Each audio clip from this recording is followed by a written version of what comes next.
안녕하십니까. 법학개론 법의 일반적으로 정리하고 있습니다. 이제 법의 분류를 체킹할 건데요. 아마 지난 강의에서 법의 분류 전반적인 사항은 말씀을 드렸네요. 첫 번째 이제 우리 법의 분류상에서는 우리 국내법하고 국제법이 있죠. 그래서 국내법하고 우리 국제법이 있다 이렇게 보시면 되겠고요. 자, 일반적으로 국내법은 우리 국가하고 국민 간의 관계를 규율한다 이렇게 보시면 되겠죠. 대신 국제법은 우리 국가와 국가 사이 또는 국제 조직과의 관계를 규율하는 법이다 이렇게 봐주시면 될 것 같아요. 아울러서 이 부분을 한번 정리할 것이 있죠. 자, 보시면 우리 국제사법이라는 것이 있습니다. 자, 국제사법이라고 하는 개념은 일반적으로 우리 국가 안에서 우리 국민하고 애국인 간의 관계를 정하는 데 있어서 어느 법을 적용할 거냐면 중거법이라는 말 쓰는데요. 어느 법을 적용할 것을 정하는 법이 국제사법입니다.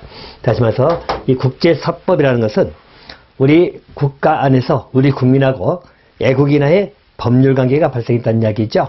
그때 어느 나라 법을 적용할 거냐, 우리나라 법을 적용할 것이냐, 그 애국인이 속한 국가법을 적용할 것이냐, 바로 우리가 말하는 중거법을 결정하는 내용을 갖고 있는 것이 국제사법입니다. 국제사법은 국제법이 아니고 이것은 국내법에 들어간다는 거 하나 기억하시면 됩니다. 그래서 국제사법은 국내법의 일종이다 하나 기억해 두시면 되겠죠.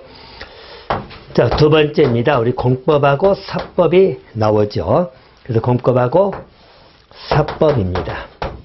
자, 그리고 중간 형태로 소개되는 것이 우리 사회법이 있다 이렇게 봐두시면 됩니다. 제일 먼저 공법이라고 하는 것, 사법이라는 것 전통적으로 로마법 체계에서 분류했다. 그래서 우리 대륙법계에서 보통 분류가 되는 게 공사법 구별로 보시면 됩니다. 일반적으로 공법이라는 것은 국가 등을 당사해서 권력적 즉 공권력 관계를 다투는 법이다 라고 하는 것이 공법이지요. 공법은 항상 여러분 기본 구조를 이렇게 보시면 됩니다. 우리 국가가 있고 그리고 국민이 있다. 양자 간의 관계를 규율하는 법이죠. 양자 간의 관계는 공적 관계로 보시면 되겠죠. 이런 공적 관계를 규율하는 법이 공법으로 보시면 됩니다. 자, 그래서 이런 공법 체계 가장 기본적인 것들 헌법도 있고 행정법도 있고 또 형법 또는 우리 소송법들이 있죠. 이런 건 전부 다 공법 체계로 들어간다 이렇게 보시면 되겠고요. 자, 그리고 사법이라는 것은 보통 개인과 개인 사이 법률 관계를 규율합니다. 그래서 보통 가장 대표적인 것은 민법이 있겠죠. 그리고 또 상법도 사법에 들어갑니다. 자, 반면에 우리 사회법이라는 것은 약간 중간적 법의 체계인데요. 이 사회법의 가장 기본 특징은 사법의 영역에 국가가 개입한다라고 보시면 되겠습니다. 그래서 사법 영역에 국가가 개입하는 형태다 하는 것이고 대표적인 것은 노동법 같은 건데요. 이렇게 보시면 되겠죠. 일반적으로 개인과 개인 사이에 근로계약을 체결한다는 이야기죠. 근로계약을 체결한다. 자, 그럴 때 자, 전통적으로 우리 사용자가 근로자를 착취하는 수단으로서 계약을 체결할 수 있기 때문에 근로기준법 같은 그런 법을 만들어서 국가가 개입을 하게 된다. 이렇게 보시면 돼요. 그래서 사법적인 영역에 공법적 틀이 개입된 것이 보통 사회법이다. 사회법은 여러분 노동법이나 경제법 또는 우리 사회보장법 등이 들어간다. 이렇게 봐두시면 될 것 같습니다. 자, 그래서 이 정도는 보시면 기본적으로 비교하시면 될 것 같아요. 자, 올라서 실체법이냐 절차법이냐 이렇게 나눠져 있죠. 자, 우리 법의 형태에 따라서 실체법이냐 또는 우리 절차법이냐 이렇게 구별할 수 있습니다. 자, 실체법은 말 그대로 우리 법의 내용을 규율하는 것이죠. 그래서 법률관계 자체라고 하는 권리, 의무, 내용 등을 규정한 것이다. 그래서 법률관계의 내용을 규율하고 있는 것이 보통 우리 실체법이다. 쉽게 이야기해서 우리 민법 같은 걸 보시면, 예를 들어서 민법을 보시면 민법에서는 우리가 어떠한 권리가 있을 것이고 어떤 의무가 있을 것이냐, 그래서 민법에는 어떤 권리가 있는 것이냐 이것을 정하고 있죠. 우리 물권이든 채권이든 또는 우리 친족에 관한 권리, 상속권 같은 것이 규정되어 있죠.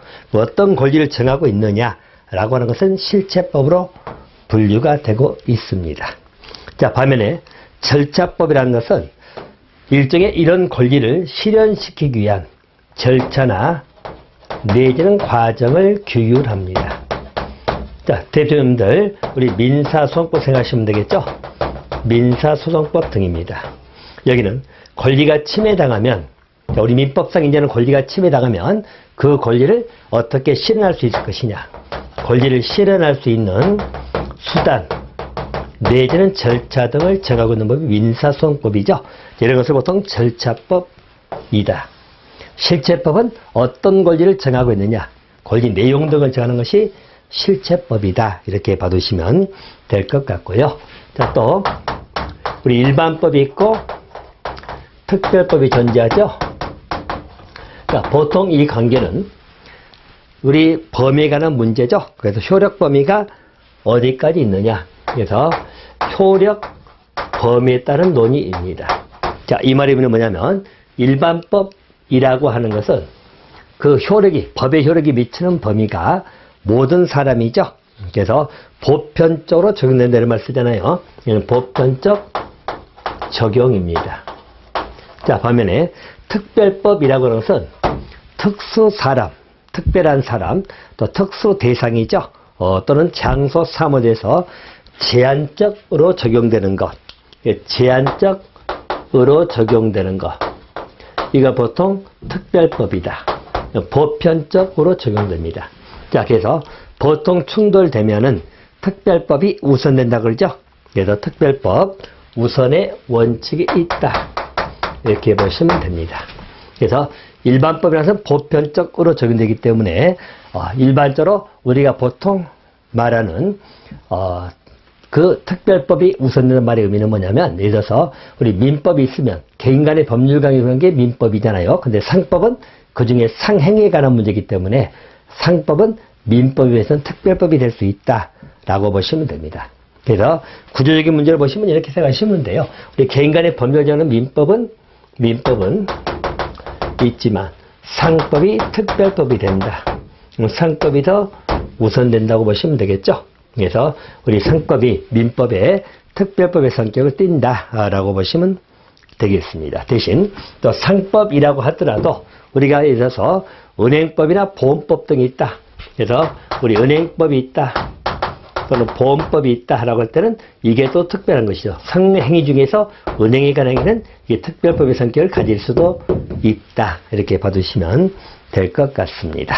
대신 한 가지 보면은 우리 법의 형태뿐만 아니라 법 규정상에도 특별 규정이 존재할 수도 있다. 하나 봐두시면 됩니다.